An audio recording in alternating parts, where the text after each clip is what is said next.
think are the reasons for the enduring worldwide popularity of the character of Indiana Jones and of the Indiana franchise?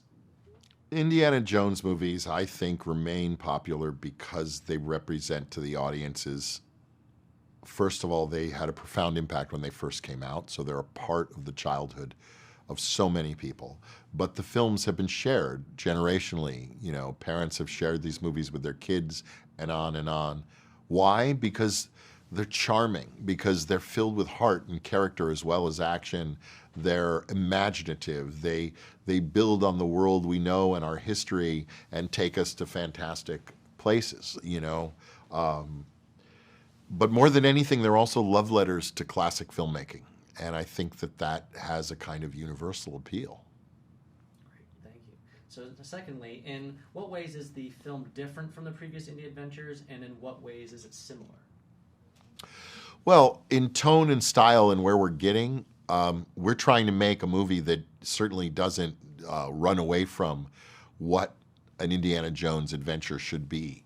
A kind of round-the-world adventure, a kind of screwball comedy, meaning gritty action, mystery, real, a nemesis for Indy who represents a threat to him or those he loves, and the mystery of the relic. These are all things that remain consistent across the movies, as well as, of course, Indy's character and many others who we will see again in this picture. But we're also dealing with something quite obvious the moment you see Harrison in the movie, which is just he's 42 years older than the guy who was in Raiders of the Lost Ark. So part of the movie is also addressed to what it is to be a hero in Sunset and what it is to face the final chapters of your life with all your triumphs and tragedies behind you, trying to understand what last adventure awaits you. Excellent. Why was it important to set the film in 1969? Well, because mathematically that would put, it would match the age we were playing Harrison and take us, you know, given you had a timeline of movies and what age he was in the previous pictures. So you're tracking your movie star's age and your character's age. One way or another was going to put us in the late 60s or maybe early 70s. So I chose 1969 simply because our villain, who's modeled after Wernher von Braun, who was a famous Nazi rocket scientist who came to this country and helped us with our Apollo program and our rocket program at NASA, is a character that I thought was very interesting to show, even from a historical basis, how some pretty brilliant Nazi minds had managed to make a home in America and a life for themselves and embed themselves in the system that reveals itself in our movie. Great. Number 4, in each of the Indy films, he's on a quest for a powerful ancient artifact. What is the Dial of Destiny? Well, the title refers to the Antikythera, which is a kind of, it's still a mysterious object believed to have been built, or many suspect built by Archimedes, that is this kind of heavily geared, almost clock-like mechanism that was found in a Roman ship deep below the sea. And there's been all these assumptions what this thing was built for and why Archimedes built it. And some of the assumptions are that it was some attempt to understand the way time itself works. And finally, how important was it to you that John Williams composed the score for this film? It was so important to me that John score this film because I think he's the voice of these films. I think his voice, when we talk about kind of golden age cinema and that these movies are kind of a love letter to classic movies, John represents in our modern world of synthesized scores and kind of pulsing scores, a kind of melodic, full-blown orchestral, old-school scoring style that is rapidly fading. And to me, the idea that I got to collaborate with this maestro at 90 years of age, writing well over 2 hours of music in pencil, to cut frame for frame with this movie is one of the most moving and inspiring collaborations I ever had in my life. first question for you, Ethan. Tell us briefly about the character you play in the film. Well, my character is called Teddy. He's a street kid from Tangier, and he knows the city a lot because he used to live there as a kid, even though he's still a kid, actually.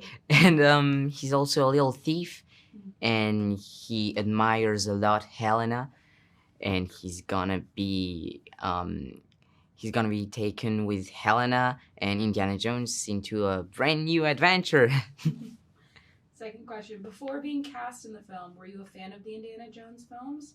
And if so, what are some of your favorite scenes?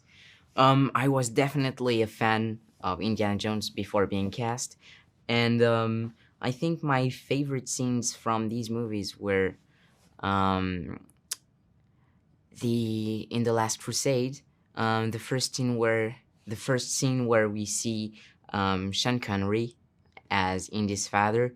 I think it's really iconic, and it's real funny and cute the way Indy's he's becoming a child when he sees his father, and I love the relationship between both of them. Perfect. Next question. What was it like for you to meet Harrison Ford for the first time? Meeting Harrison Ford is really exciting, and it feels like you're in a dream. And Harrison is like Indiana Jones, like they're both the same person, and he's also a big child. Also, like he's always making jokes all the time, so you feel like really excited and happy to see Harrison, and at the same time you feel like you already know him, because he's Indiana Jones. How did you like working with Phoebe? I loved working with Phoebe. She's an amazing actress, and she's really funny, really clever, and she was very nice with me. She was a bit like a big sister during the shooting of the movie, and we had a real good relationship, and we also have a special handshake together. So, yeah, we had so much fun on set with her. Awesome. How was the experience of being directed by James Mangold for you? James Mangold is an amazing director, and I love his movies. I love Logan. It's an amazing movie. I love Ford versus Ferrari. So I was really excited to work with him, and he's an amazing director, and he knows what he's doing, and he keeps telling you to do things. You don't really understand why till you see the actual footage, and when you watch it, you're like, whoa, it works. It actually works, and this guy is so clever. He's amazing. He's an amazing director. What was the most difficult thing for you in making the movie? The most difficult thing, I don't really know, because I had so much fun, so I didn't really feel like it was difficult to shoot. But I think it was the tuk-tuk scene, because we shot it for a very long time, from the beginning to the end of the shooting. So I think I would choose the tuk-tuk scene, yeah. I think my favorite scene to shoot was the tuk-tuk scene, or maybe the plane scene, because both of them were action scenes and got a lot to do, and it's really fun, and I love shooting them. For all of you, what do you think are the reasons for the enduring worldwide popularity of the character Indiana Jones and of the Indy franchise? Who wants to go first? If we knew, we would be billionaires because we would copy that, right? It's got to be the combination of, obviously, Spielberg and Harrison. It's a combination is evergreen. Such a charming character. We identify with him. He's lying, he's stealing, he's funny, he's very human. And then it's just craftsmanship on a very, very high level. I think it's also the adventure, the globe-trotting. You really get to see characters from all over the world represented here in unique and different ways. And I think, with one actor at the helm for 4 decades, it's pretty impressive. Briefly describe each of your characters. No spoilers, please. I'm probably the easiest and the most vacant character to describe. Just basically Balder's lapdog. and if there was a moral compass, I think he's probably the opposite of that. And the name of your character would Oh, be? Kleber. Excuse me. I played Kleber, and I gave him a first name, even though they didn't give it to me. Eli Kleber. Eli. Eli. Yeah, you like that? Yeah. I think mine was Christine. Play Agent Mason. She is a representative of the United States government.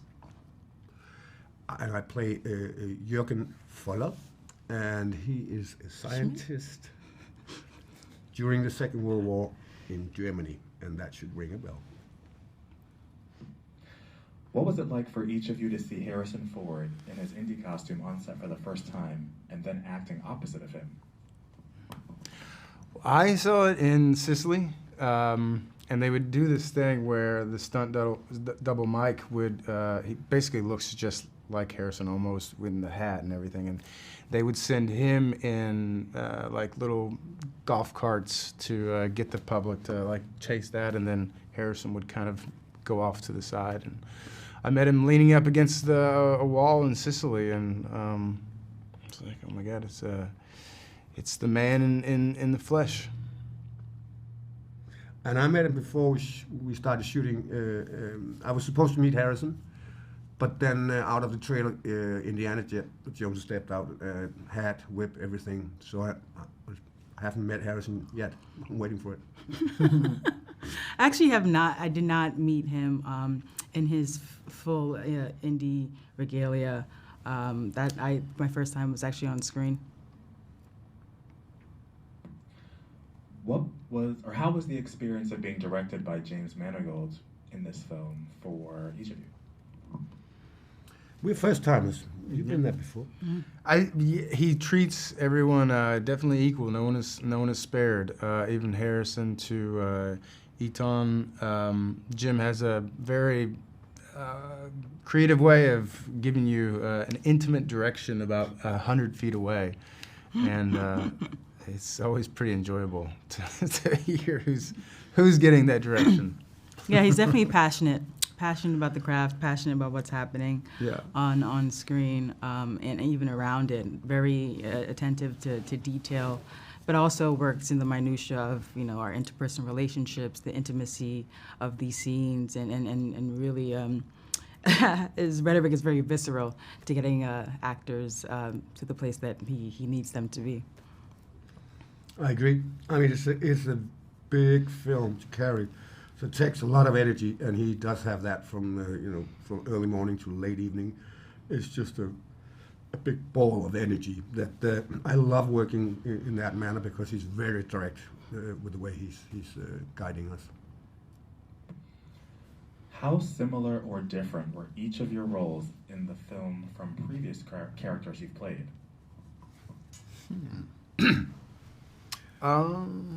Yeah, I feel like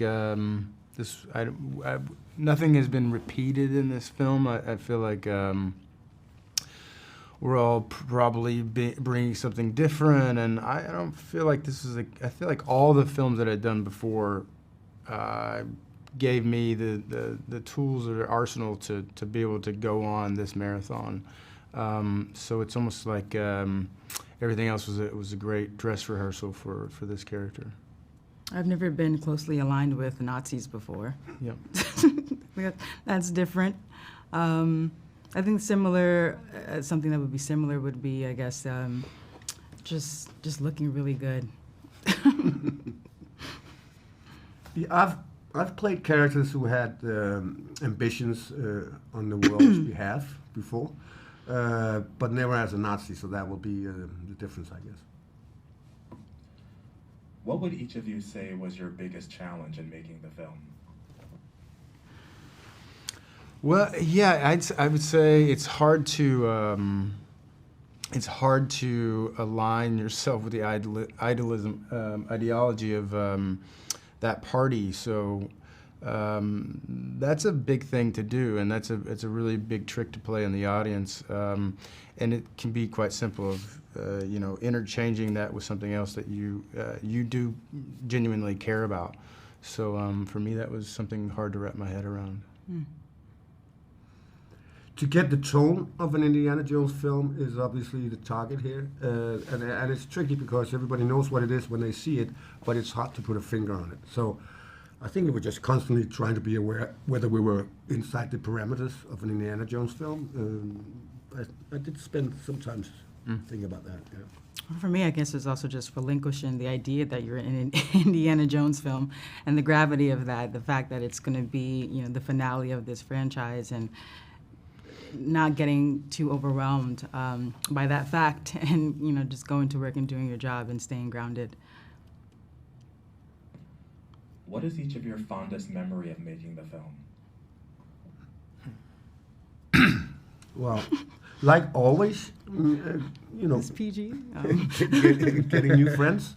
This is a funny job because you have a very intense meeting with people for a while here, and then it's over.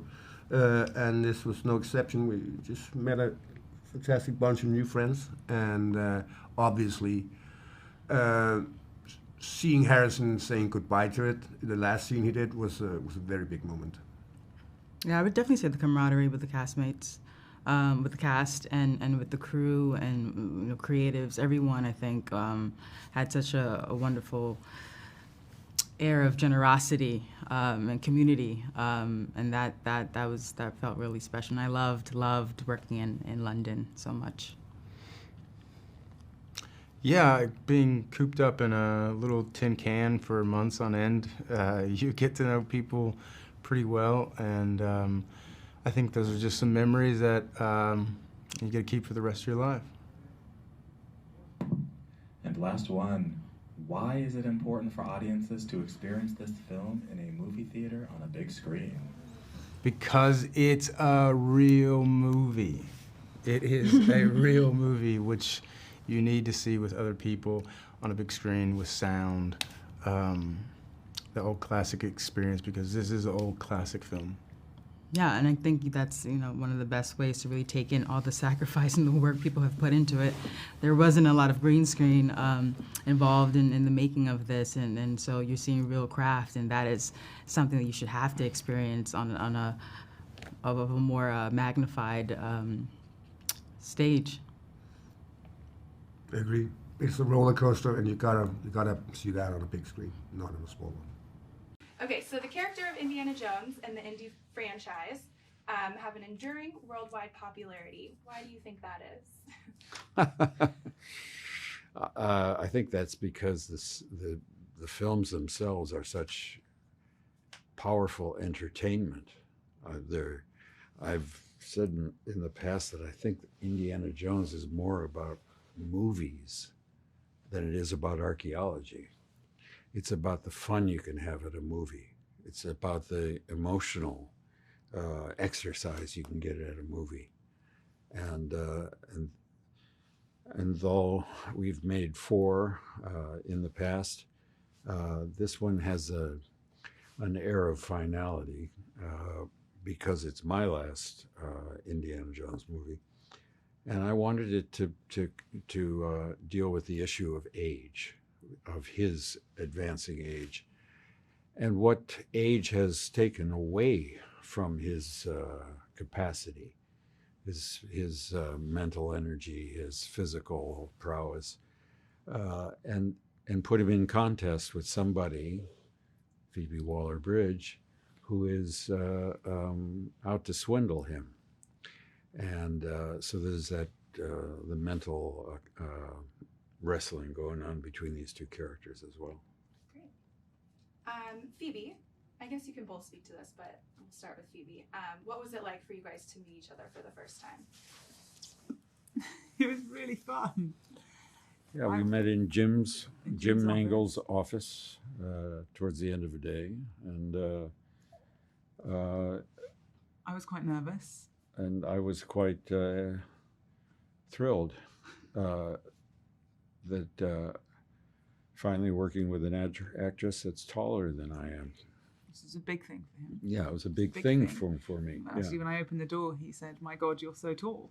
Yeah. And I think you cried, didn't you? You cried with relief.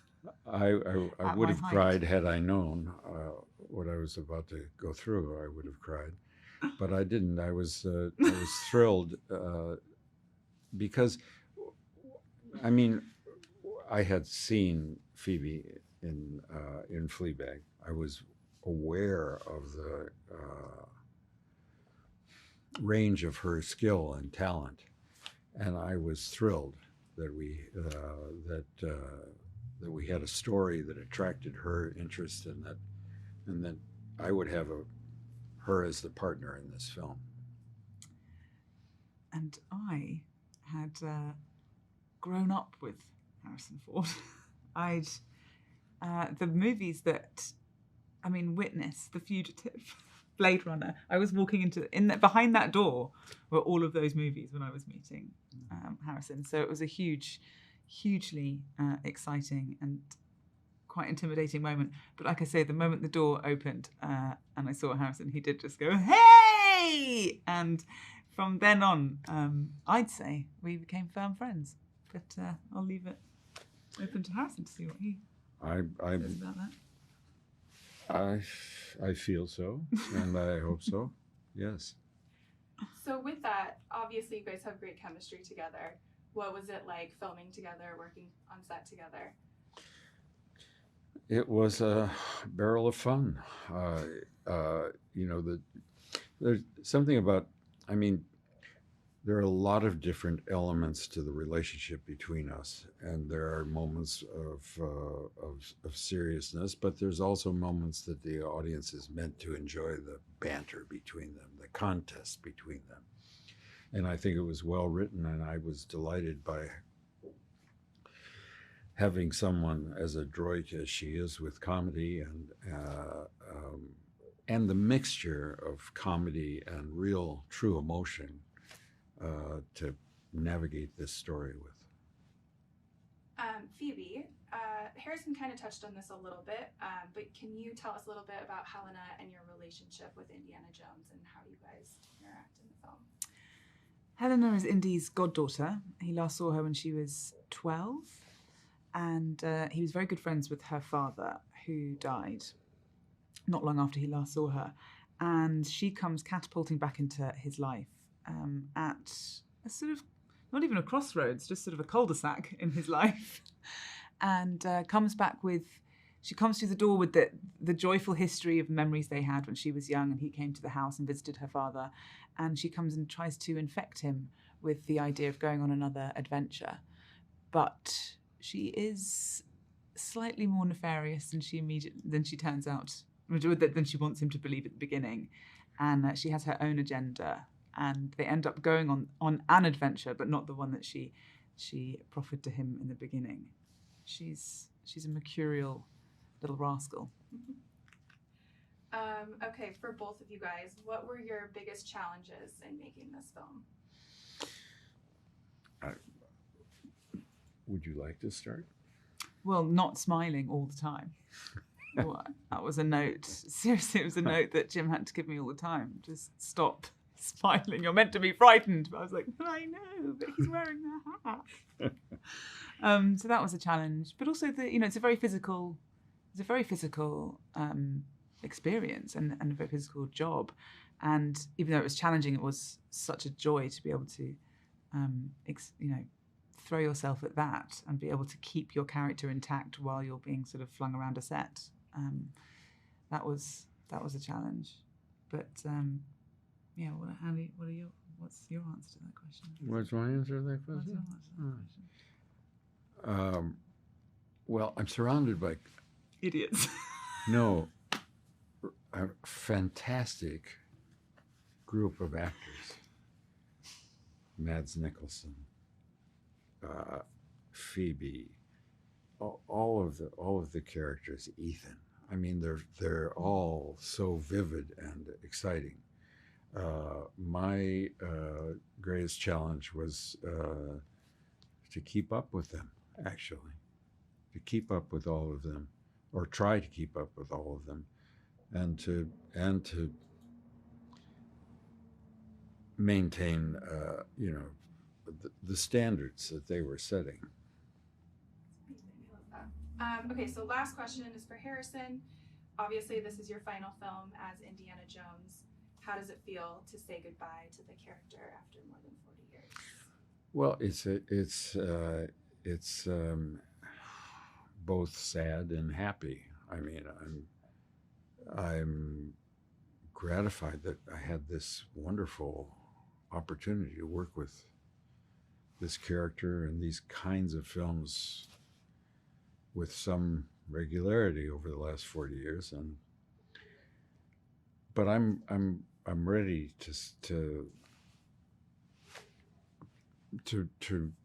I'm ready to conclude the story of the character. I think it's appropriate that we do have a story about Indiana Jones, which confronts his age, which confronts